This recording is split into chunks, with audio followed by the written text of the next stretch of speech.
ವೀಕ್ಷಕರಿಗೆ ವಿದ್ಯಾ ವಿಶೇಷ ಚಾನಲ್ಗೆ ಸ್ವಾಗತ.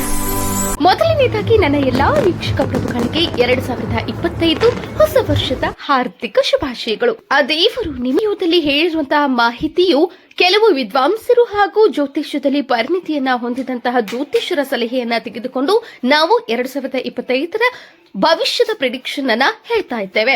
ಯಾವ ಕನ್ಯಾ ರಾಶಿಯವರ ವಾರ್ಷಿಕ ಕುಂಡಲಿ ಹೇಗಿರ್ಲಿದೆ, ಕನ್ಯಾ ರಾಶಿಯವರ 2025 ವರ್ಷ ಯಾವ ರೀತಿ ಇರ್ಲಿದೆ, ಹೇಗಿರ್ಲಿದೆ ಅವರ ಹಣಕಾಸಿನ ಸ್ಥಿತಿ, ಆರೋಗ್ಯ ಭಾಗ್ಯ, ಕೌಟುಂಬಿಕ ಜೀವನ, ಪ್ರಾಪರ್ಟಿ ಸ್ಥಿತಿ, ವಾಹನ ಯೋಗದ ಬಗ್ಗೆ, ಸಂತಾನ, ದಾಂಪತ್ಯ, ಲವ್ ಲೈಫ್, ಕರಿಯರ್, ಜಾಬ್, ಹೀಗೆ ಎಲ್ಲಾ ವಿಚಾರದ ಬಗ್ಗೆ ವಾರ್ಷಿಕ ಕುಂಡಲಿಯ ಗೋಚಾರದ ಫಲವನ್ನ ಹೇಳ್ತೀವಿ. ವಿಡಿಯೋವನ್ನ ಕೊನೆಯವರೆಗೂ ನೋಡಿ ಹಾಗೂ ಗಮನವಿಟ್ಟು ಕೇಳಿ. ಮೊದಲನೇದಾಗಿ ನಾವು ಕನ್ಯಾ ರಾಶಿಯವರ ವಾರ್ಷಿಕ ಕುಂಡಲಿಯನ್ನ ಗಮನಿಸೋಣ. ಇದರ ಆಧಾರದ ಮೇಲೆಯೇ ನಿಮ್ಮ ರಾಶಿಯ ವರ್ಷದ ಭವಿಷ್ಯವನ್ನ ನಾವಿಲ್ಲಿ ಪ್ರಿಡಿಕ್ಟ್ ಮಾಡ್ತಾ ಇದ್ದೇವೆ. ಮತ್ತು ಈ ಕುಂಡಲಿಯ ಭವಿಷ್ಯವನ್ನ ನೀವು ನಿಮ್ಮ ಜನ್ಮನಾಮದ ಹೆಸರಿನ ಮೇಲೆ ಹಾಗೂ ಕರೆಯುವಂತಹ ಹೆಸರು ಕನ್ಯಾ ರಾಶಿಯಲ್ಲಿದ್ದರೆ ಆ ಒಂದು ಆಧಾರದ ಮೇಲೆ ಈ ವರ್ಷದ ಭವಿಷ್ಯವನ್ನ ನೀವು ಕೇಳಬಹುದು. ಮೊದಲನೇದಾಗಿ ಕೇತು ನಿಮ್ಮ ಲಗ್ನದಲ್ಲಿ ಕುಳಿತಿರುವುದರಿಂದ ನೀವು ನಿಮ್ಮ ಆರೋಗ್ಯದ ಮೇಲೆ ಸ್ವಲ್ಪ ಗಮನವನ್ನು ಹರಿಸಬೇಕಾಗ್ತದೆ. ಏಕೆಂದರೆ ಬುಧನು 3ನೇ ಮನೆಯಲ್ಲಿ 8ನೇ ಸ್ಥಾನದಲ್ಲಿ ಕುಳಿತಿದ್ದಾನೆ. ಇನ್ನು ಸೂರ್ಯನು 9ನೇ ಸ್ಥಾನದಲ್ಲಿ 4ನೇ ಮನೆಯಲ್ಲಿ ಕುಳಿತಿದ್ದಾನೆ. ಇಲ್ಲಿ ಸೂರ್ಯನು ಯಶ್ ಯೋಗವನ್ನ ಕರುಣಿಸಲಿದ್ದಾನೆ. ಅದರ ಶುಭ ಫಲಗಳೇನು ಅನ್ನೋದನ್ನ ಚರ್ಚಿಸುತ್ತೇನೆ. ಅದರ ಜೊತೆಗೆ ಚಂದ್ರನು ಕೂಡ ಇಲ್ಲಿ 5ನೇ ಮನೆಯಲ್ಲಿ ಹಾಗೂ ಶುಕ್ರ ಮತ್ತು ಶನಿಯು ನಿಮ್ಮ ಕುಂಡಲಿಯ 6ನೇ ಮನೆಯಲ್ಲಿ 11ನೇ ಸ್ಥಾನದಲ್ಲಿ ಕುಳಿತಿದ್ದಾರೆ. ಅದರ ಜೊತೆಗೆ ರಾಹು ಕೂಡ 7ನೇ ಮನೆಯಲ್ಲಿ ಕುಳಿತಿರುವುದರಿಂದ ಈ ವರ್ಷ ರಾಹು ನಿಮಗೆ ದೊಡ್ಡ ಒಂದು ಕ್ಲೈಮೇಟ್ ಅನ್ನ ಸೃಷ್ಟಿಸಲಿದ್ದಾನೆ. ಬೃಹಸ್ಪತಿ ಗುರು 9ನೇ ಮನೆಯಲ್ಲಿ ಇದ್ದಾನೆ.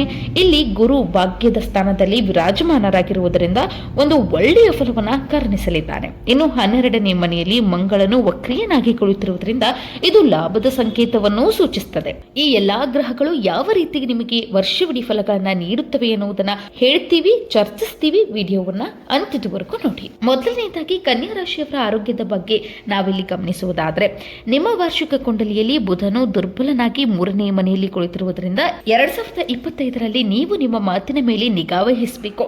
ಮಾತನಾಡಿದರೆ ಮುತ್ತು ಉದುರುವ ಹಾಕಿರಬೇಕು ಅನ್ನುವಂತಹ ಗಾದೆಯನ್ನ ನೀವು ಕೇಳಿದಿರಲ್ಲ, ಹಾಗೆಯೇ ಮಾತು ತುಂಬಾನೇ ಮುಖ್ಯವಾಗಿರಲಿದೆ ಈ ವರ್ಷ. ನಿಮಗೆ ನೀವು ಮಾತನಾಡುವ ರೀತಿಯಿಂದಲೇ ನೀವು ಫಲಗಳನ್ನ ಪಡೆಯಲಿದ್ದೀರಿ. ಜನ ನಿಮ್ಮ ಮಾತಿಗೆ ಆಕರ್ಷಿತರಾಗಬೇಕೇ ಹೊರತು ವಾದಕ್ಕೆ ಹಿಡಿಯುವ ಹಾಗೆ ಮಾತನಾಡಬೇಡಿ. ನಾಲಿಗೆ ಮೇಲೆ ಹಿಡಿತವಿರಲಿ. ಈ ವರ್ಷ ಇರಲೇಬೇಕು. ಯಾವುದೇ ರೀತಿ ಜಗಳ ಹಾಗೂ ವಾದಗಳಲ್ಲಿ ನೀವು ಭಾಗಿಯಾಗ್ತೀರಿ. ಚಾಡಿ ಮಾತುಗಳನ್ನು ಕೂಡ ಈ ವರ್ಷ ನೀವು ಕೇಳಲೇಬಾರದು. ಒಂದು ವೇಳೆ ಕೇಳಿದ್ದೇ ಆದಲ್ಲಿ ದೊಡ್ಡ ಮಟ್ಟದಲ್ಲಿ ವಾದ ವಿವಾದಗಳಿಗೆ ಅದು ಎಡೆ ಮಾಡಿಕೊಡಲಿದೆ. ಇನ್ನು 2025ರಲ್ಲಿ ರಿಲೇಶನ್ಶಿಪ್ ಅಂದ್ರೆ ಸಂಬಂಧಗಳಲ್ಲಿ ಸ್ವಲ್ಪ ಇರಿಸು ಮುರುಸು ಬರುವ ಸಾಧ್ಯತೆ ಹೆಚ್ಚಿರಲಿದೆ. ಅಂದರೆ ನೀವು ಯಾರನ್ನಾದ್ರೂ ಕೆಟ್ಟದಾಗಿ ದೂಷಿಸಿದ್ರೆ ಅದು ನಿಮಗೆ ತೊಂದರೆ ಉಂಟು ಮಾಡಲಿದೆ. ಇನ್ನೊಬ್ಬರಿಗೆ ಕೆಟ್ಟದನ್ನ ಬಯಸಿದ್ದೇ ಆದಲ್ಲಿ ಅದು ಕೂಡ ನಿಮಗೆ ಕೆಡಕಾಗಲಿದೆ. ಒಳ್ಳೆಯ ರೀತಿ ನಡೆದುಕೊಂಡು ಒಳ್ಳೆಯದನ್ನು ಬಯಸಿದ್ರೆ ನಿಮಗೆ ವರ್ಷವಿಡೀ ಒಳ್ಳೆಯ ಫಲ ಸಿಗಲಿದೆ. ಒಟ್ಟಾರೆಯಾಗಿ ನೀವು ಮಾತಿನ ಮೇಲೆ ನಿಗಾ ವಹಿಸಿ ಬೇರೆಯವರೊಂದಿಗೆ ಒಳ್ಳೆಯದಾಗಿ ನಡೆದುಕೊಳ್ಳಿ. ಇನ್ನು ಆರೋಗ್ಯದ ಬಗ್ಗೆ ನಾವಿಲ್ಲಿ ಗಮನಿಸುವುದಾದ್ರೆ 2025ರಲ್ಲಿ ಮಾರ್ಚ್ ರಿಂದ ಹಿಡಿದು ಸೆಪ್ಟೆಂಬರ್ ವರೆಗೂ ನಿಮ್ಮ ಆರೋಗ್ಯದಲ್ಲಿ ಒಂದು ರೀತಿಯಲ್ಲಿ ಸಮಸ್ಯೆಗಳನ್ನ ನೀವು ನೋಡಲಿದ್ದೀರಿ. ಹೊಟ್ಟೆಗೆ ಸಂಬಂಧಿಸಿದಂತಹ ತೊಂದರೆಗಳಾಗಿರಬಹುದು, ಕಿವಿಗೆ ಸಂಬಂಧಿಸಿದ ಸಮಸ್ಯೆಗಳಾಗಿರಬಹುದು, ಸ್ನಾಯುಗಳಿಗೆ ಸಂಬಂಧಿಸಿದ ಸಮಸ್ಯೆ ಆಗಿರಬಹುದು, ಬ್ಯಾಕ್ ಪೇನ್ ಅನ್ನ ನೀವು ಇಲ್ಲಿ ನೋಡಲಿದ್ದೀರಿ. ಮುಖ್ಯವಾಗಿ ಯಾರ ವಯಸ್ಸು 25ರ ಮೇಲೆ ಇರುವುದೋ ಅವರು ಈ ಸಮಸ್ಯೆಗಳಿಗೆ ಗುರಿಯಾಗಲಿದ್ದಾರೆ. ಅದನ್ನು ಹೊರತುಪಡಿಸಿ ಎಲ್ಲವೂ ಚೆನ್ನಾಗಿರಲಿದೆ. ಆದರೆ ಮಾತಿನ ಮೇಲೆ ಹೆಚ್ಚು ಗಮನವಿರಿಸಿ 2025 ಹೆಚ್ಚು ಉತ್ತಮವಾಗಿರಲಿದೆ. ಮಾತು ನಿಮಗೆ ಶತ್ರುಗಳನ್ನು ಹೆಚ್ಚಿಸಬಹುದು ಮತ್ತು ಮಿತ್ರರನ್ನು ಕೂಡ ಮಾಡಬಹುದು. ಹಾಗಾಗಿ ನೀವು ನಿಮ್ಮ ಭಾಷೆಯ ಮೇಲೆ ಗಮನವಿಟ್ಟು ಮಾತನಾಡಿ. ಕನ್ಯಾ ರಾಶಿಯವರ ಹಣಕಾಸಿನ ಸ್ಥಿತಿಯನ್ನು ನಾವಿಲ್ಲಿ ಗಮನಿಸುವುದಾದ್ರೆ, ಹಣದ ಅಧಿಪತಿಯಾದಂತಹ ಶುಕ್ರನು ನಿಮ್ಮ ವಾರ್ಷಿಕ ಕುಂಡಲಿಯಲ್ಲಿ ಅತಿ ಉತ್ತಮ ಹಾಗೂ ಶುಭ ಸ್ಥಾನದಲ್ಲಿ ಕುಳಿತಿರುವುದರಿಂದ ಯಾರು ಕಳೆದ ವರ್ಷ ಸಾಲದ ಬಾಧೆಯಿಂದ ಸೋತಿದ್ದೀರಿ, ಹಣದ ಸಮಸ್ಯೆಯಿಂದ ಬಳಲಾಡಿದ್ದೀರಿ, ಯಾರ ಭಾಗ್ಯವು ಕಳೆದ ವರ್ಷ ಕೆಲಸ ಮಾಡಲಿಲ್ವೋ, ಹಣವನ್ನ ಕಳೆದುಕೊಂಡಿದ್ದೀರೋ, ಯಾರು ಹಣವನ್ನ ಕಳೆದುಕೊಂಡಿದ್ದೀರೋ ಅವರೆಲ್ಲರಿಗೂ 2025 ಇವೆಲ್ಲ ಸಮಸ್ಯೆಗಳಿಂದ ಮುಕ್ತಿಯನ್ನ ಕೊಡಲಿದೆ. 2025ರಲ್ಲಿ 2 ರೀತಿಯಲ್ಲಿ ನಿಮಗೆ ಹಣವನ್ನು ಗಳಿಸುವ ಅವಕಾಶ ಒದಗಿ ಬರಲಿ. ಆದರೆ ಈ ತಪ್ಪನ್ನ ನೀವು ಎಂದಿಗೂ ಮಾಡಬಾರ್ದು. ಮೊದಲನೇದಾಗಿ ಬೇರೆ ಯಾರ ಅಡ್ವೈಸ್ ಅನ್ನು ಕೂಡ ನೀವು ಹಣಕಾಸಿನ ವಿಷಯದಲ್ಲಿ, ಹಣಕಾಸಿಗೆ ಸಂಬಂಧಪಟ್ಟಂತಹ ವ್ಯವಹಾರದಲ್ಲಿ ನೀವು ಪಡೆಯಬಾರದು. ನೀವು ಗುಪ್ತ ರೀತಿಯಲ್ಲಿಯೇ ಕೆಲಸ ಮಾಡಿ ಮೊದಲನೇದಾಗಿ ಡಬಲ್ ಇನ್ಕಮ್ ಬರುವಂತಹ ಅವಕಾಶ ನಿಮಗೆ ದೊರೆಯಲಿದೆ. ಅಂದ್ರೆ ನೀವು ಮಾಡುವ ಕೆಲಸದಿಂದ ಬರುವ ಲಾಭವನ್ನು ಹೊರತುಪಡಿಸಿ ಬೇರೆ ಮೂಲದಿಂದಲೂ ಹಣದ ಹರಿವು ನಿಮಗೆ 2025ರಲ್ಲಿ ಇರಲಿದೆ.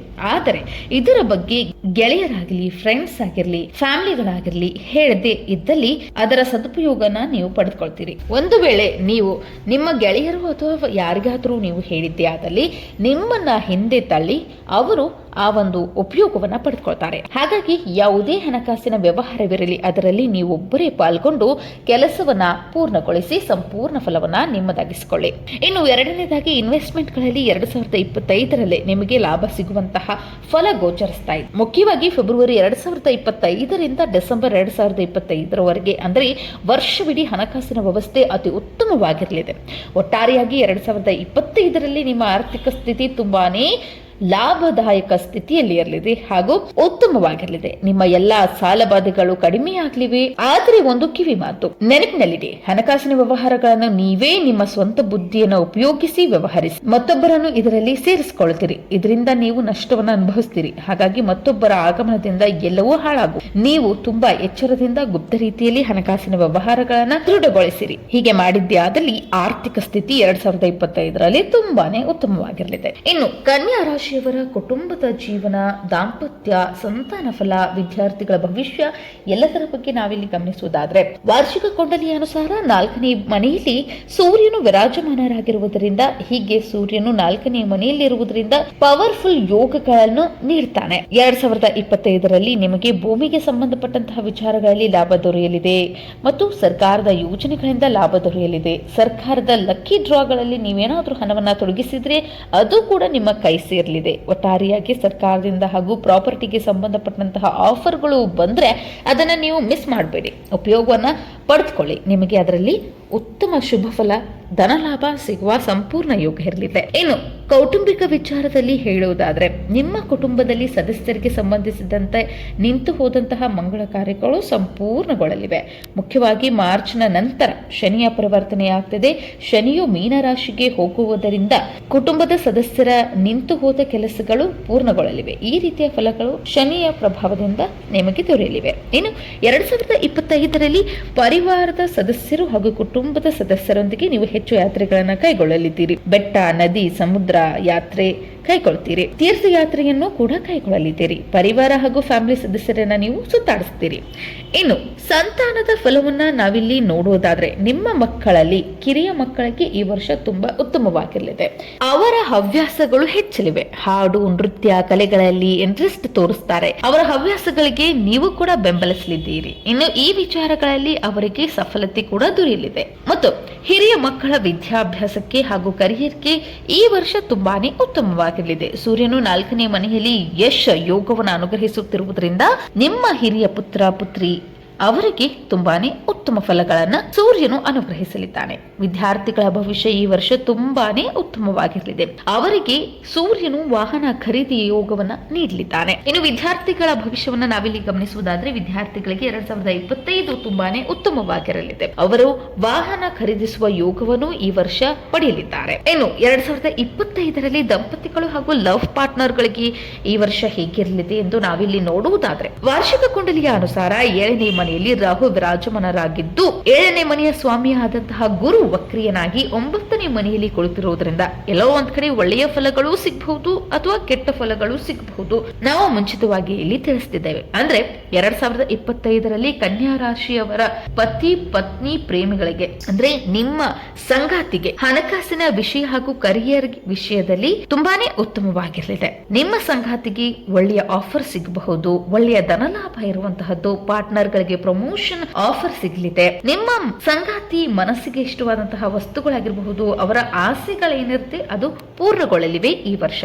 ನಿಮ್ಮ ಸಂಗಾತಿಯು ತುಂಬಾನೇ ಖುಷಿಯಾಗಿರ್ತಾರೆ. ಆದರೆ ರಾಹು 7ನೇ ಮನೆಯಲ್ಲಿ ಕುಳಿತಿರೋದ್ರಿಂದ ನಿಮ್ಮ ಸಂಗಾತಿಯ ಆರೋಗ್ಯ ಸ್ವಲ್ಪ ಕೆಡಬಹುದು, ಆರೋಗ್ಯ ಸಮಸ್ಯೆ ಕಾಡಬಹುದು, ಇಲ್ಲವೇ ಎಲ್ಲಾದ್ರೂ ಪೆಟ್ಟಾಗುವ ಸಾಧ್ಯತೆ ಇದೆ. ಜಾಗರೂಕರಾಗಿರಿ. ಇನ್ನು ಮದುವೆಯಾದ ದಂಪತಿಗಳಲ್ಲಿ ಸ್ವಲ್ಪ ಮಟ್ಟಿಗೆ ನಂಬಿಕೆ ಅಂದ್ರೆ ಟ್ರಸ್ಟ್ ಇಶ್ಯೂ ತುಂಬಾನೇ ಬರಲಿದೆ. ನಿಮ್ಮ ಸಂಗಾತಿ ಎಲ್ಲಾ ರೀತಿಯಿಂದ ಉತ್ತಮವಾಗಿರ್ತಾರೆ, ಆದರೆ ನಿಮ್ಮ ಮೇಲೆ ಸ್ವಲ್ಪ ನಂಬಿಕೆಯನ್ನ ಈ ವರ್ಷ ಕಳೆದುಕೊಳ್ಳಲಿದ್ದಾರೆ. ನಿಮ್ಮ ತಪ್ಪುಗಳು ನಿಮ್ಮ ಸಂಗಾತಿಗೆ ಸುಲಭವಾಗಿ ಸಿಗಲಿದೆ, ಹಾಗಾಗಿ ಟ್ರಸ್ಟ್ ಇಶ್ಯೂ ನೀವಿಲ್ಲಿ ನೋಡಬಹುದು. ಏನು ಸಂಗಾತಿಯ ಜೊತೆಗೆ ನೀವು ತುಂಬಾ ಯಾತ್ರೆಗಳನ್ನ ಕೈಗೊಳ್ಳಲಿದ್ದೀರಿ, ದೇಶದಲ್ಲಿನ ಬೇರೆ ಬೇರೆ ಸ್ಥಳಗಳಿಗೆ ಭೇಟಿ ಕೊಡಲಿದ್ದೀರಿ, ದೂರದ ಊರಿಗೆ ಪ್ರಯಾಣ ಬೆಳೆಸುವಿರಿ, ವಿದೇಶದ ಯಾತ್ರೆಗಳನ್ನು ನೀವಿಲ್ಲಿ ಕೈಗೊಳ್ಳಲಿದ್ದೀರಿ. ಒಟ್ಟಾರೆಯಾಗಿ ನೋಡುವುದಾದರೆ ದಾಂಪತ್ಯ ಜೀವನ ಉತ್ತಮವಾಗಿರಲಿದೆ, ಆದರೆ ಟ್ರಸ್ಟ್ ಇಶ್ಯೂ ಒಂದು ಹೊರತುಪಡಿಸಿ. ಇನ್ನು ವಾರ್ಷಿಕ ಕುಂಡಲಿಯ ಅನುಸಾರ ನೋಡುವುದಾದರೆ 9ನೇ ಮನೆಯಲ್ಲಿ ಗುರು ಲಾಭದ ಸ್ಥಿತಿಯಲ್ಲಿ ಕುಳಿತಿರುವುದರಿಂದ ಆತ ದೊಡ್ಡ ಒಂದು ಧನ ಲಾಭವನ್ನ ಅನುಗ್ರಹಿಸಲಿದ್ದಾನೆ. ನಿಮ್ಮ ತಂದೆ ತಾಯಿ ಅಥವಾ ದೊಡ್ಡ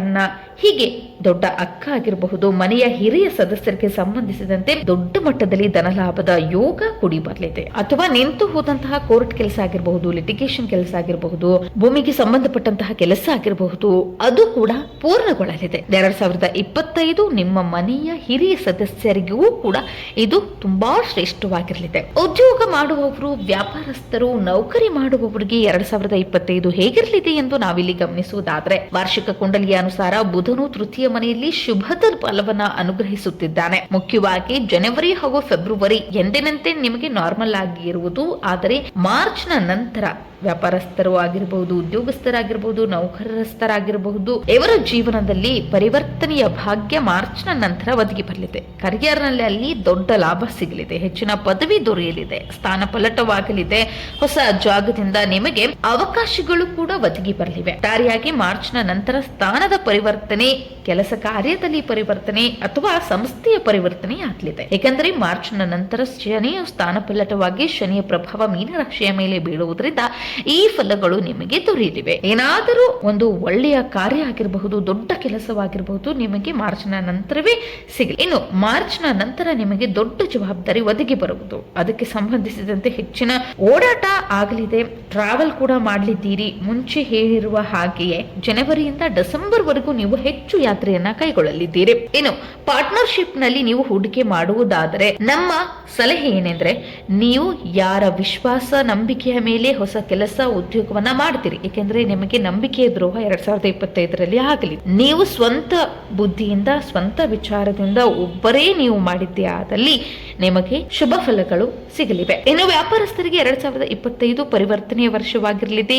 ವ್ಯಾಪಾರಸ್ಥರಾಗಿರಬಹುದು, ಅಂಗಡಿ ಮಾಲೀಕರಾಗಿರಬಹುದು, ಇಂಡಸ್ಟ್ರೀಸ್ ನಡೆಸುವಂತವರಾಗಿರಬಹುದು, ಇವರಿಗೆ ಈ ವರ್ಷ ದೊಡ್ಡ ಪರಿವರ್ತನೆಯ ವರ್ಷ ಆಗಿರಲಿದೆ. ಈ ವರ್ಷ ನೀವು ಹೊಸ ಪ್ರಾಡಕ್ಟ್ ಅನ್ನ ಪರ್ಚೇಸ್ಲಿದ್ದೀರಿ ಅಥವಾ ಹೊಸ ಉದ್ಯೋಗಕ್ಕೆ ಕೈ ಹಾಕಲಿದ್ದೀರಿ. ಒಟ್ಟಾರೆಯಾಗಿ ನೀವು ನಿಮ್ಮ ಒಂದು ಉದ್ಯೋಗದಲ್ಲಿ ಹೊಸ ಬೆಳವಣಿಗೆಯನ್ನ ನೋಡ್ಲಿ. ನಿಮ್ಮ ಕರಿಯರ್ಗೆ ಸಂಬಂಧಿಸಿದಂತೆ 2025 ತುಂಬಾ ಶುಭಕರವಾಗಿರಲಿದೆ. ವರ್ಷದ ಕುಂಡಲಿಯ ಅನುಸಾರ ಮಂಗಳನು ವಕ್ರಿಯನಾಗಿ ಲಾಭದ ಮನೆಯಲ್ಲಿ ವಿರಾಜಮಾನರಾಗಿರುವುದರಿಂದ ಒಂದಲ್ಲ ಒಂದ್ ಕಡೆ ನಿಮಗೆ 2025ರಲ್ಲಿ ಭೂಮಿಗೆ ಸಂಬಂಧಿಸಿದ ವಿಚಾರಗಳಲ್ಲಿ ಇನ್ವೆಸ್ಟ್ ಮಾಡಲಿದ್ದೀರಿ, ಪ್ರಾಪರ್ಟಿಯಲ್ಲಿ ಇನ್ವೆಸ್ಟ್ ಮಾಡಲಿದ್ದೀರಿ, ಹೂಡಿಕೆ ಮಾಡಲಿದ್ದೀರಿ. ಈ ಲಾಭವನ್ನ ಇದರಲ್ಲಿ ನೀವು ಲಾಭವನ್ನು ಕೂಡ ಗಳಿಸಲಿದ್ದೀರಿ. ಅದರ ಜೊತೆಗೆ ಈ ಕ್ಷೇತ್ರದಲ್ಲಿ ಇರುವವರಿಗೆ 2025 ತುಂಬಾ ದೊಡ್ಡ ಧನಲಾಭ ಹಾಗೂ ಪದಲಾಭವನ್ನ ಕೊಡಲಿದೆ. ಇಂಜಿನಿಯರ್ಸ್ ಗಳಿಗೆ, ಫಿಲ್ಮಿ ಇಂಡಸ್ಟ್ರೀಸ್ ಈ ಒಂದು ಕ್ಷೇತ್ರದಲ್ಲಿರುವವರಿಗೆ, ಸೋಷಿಯಲ್ ಮೀಡಿಯಾದಲ್ಲಿ ಕೆಲಸ ಮಾಡುವವರಿಗೆ, ಲೋಹದ ಕ್ಷೇತ್ರದಲ್ಲಿರುವವರಿಗೆ, ಇಂಟೀರಿಯರ್ ಕೆಲಸ ಮಾಡುವವರಿಗೆ ಅಥವಾ ಇವೆಂಟ್ ಮ್ಯಾನೇಜ್ಮೆಂಟ್ ಕಂಪನಿ ನಡೆಸುವವರಿಗೆ, ಈ ಎಲ್ಲಾ ಕ್ಷೇತ್ರದಲ್ಲಿ ಇರುವವರಿಗೆ 2025ರಲ್ಲಿ ತುಂಬಾನೇ ಆರ್ಡರ್ಸ್ ಗಳು ಸಿಗಲಿವೆ. ನಿಮಗೆ ಸಕ್ಸಸ್ ನ ಹೊಸ ದಾರಿಗಳು ಓಪನ್ ಆಗ್ಲಿವೆ. ಈ ವರ್ಷ ನಿಮಗೆ ನಿಮ್ಮ ಲಕ್ ಕೂಡ ಸಾಥನ್ನ ಕೊಡಲಿದೆ. ಈ ವರ್ಷ ನಿಮಗೆ ತುಂಬಾ ಉತ್ತಮವಾಗಿರಲಿದೆ. ಈ ಕ್ಷೇತ್ರದಲ್ಲಿರುವವರಿಗೆ, ಕೃಷಿ ಕ್ಷೇತ್ರದಲ್ಲಿರುವವರಾಗಿರಬಹುದು, ಎಲೆಕ್ಟ್ರಾನಿಕ್ ಕ್ಷೇತ್ರದಲ್ಲಿರುವವರಿಗೂ ಕೂಡ ಈ ವರ್ಷ ತುಂಬಾನೇ ಶುಭಕರವಾಗಿರಲಿದೆ. ಇದರ ಜೊತೆಗೆ ಗುರು 9ನೇ ಮನೆಯಲ್ಲಿರುವುದರಿಂದ, ಅದು ಭಾಗ್ಯದ ಮನೆ ಹಾಕಿರುವುದರಿಂದ ವಿದೇಶಕ್ಕೆ ಸಂಬಂಧಿಸಿದ ಕೆಲಸಗಳಲ್ಲಿ ನಿಮಗೆ ಸಫಲತೆ ಸಿಗಲಿದೆ. ವಿದೇಶಕ್ಕೆ ಸಂಬಂಧಿಸಿದ ಎಕ್ಸಾಮ್ ಅನ್ನ ನೀವು ಏನಾದ್ರೂ ಬರೆದಿದ್ರೆ ಅದರಲ್ಲಿ ನೀವು ಫಲವನ್ನ ನೋಡ್ತೀರಿ. ವಿದೇಶದಲ್ಲಿ ಉಳಿದುಕೊಳ್ಳಲು ನೀವೇನಾದ್ರೂ ಅಪ್ಲಿಕೇಶನ್ ಹಾಕಿದ್ರೆ ಅದು ಕೂಡ ಈಡೇರಲಿದೆ. ವಿದೇಶದಲ್ಲಿ ನೌಕರಿಯನ್ನ ಪಡಿಬೇಕಂತಿದ್ರೆ ಅದು ಕೂಡ ಈ ವರ್ಷ ನಿಮಗೆ ದೊರೆಯಲಿದೆ. ಒಟ್ಟಾರೆಯಾಗಿ ಕನ್ಯಾ ರಾಶಿಯವರಿಗೆ 2025 ವಂಡರ್ಫುಲ್ ವರ್ಷ ಅಂತ ಹೇಳಿದ್ರೆ ತಪ್ಪಾಗೋದಿಲ್ಲ. ನಾವು ಹೇಳಿರುವಂಥ ಈ ಮಾಹಿತಿ ನಿಮಗೆ ಇಷ್ಟವಾದಲ್ಲಿ ನಮ್ಮ ಚಾನಲ್ನ ಲೈಕ್ ಮಾಡಿ, ಶೇರ್ ಮಾಡಿ, ಸಬ್ಸ್ಕ್ರೈಬ್ ಮಾಡುವುದನ್ನು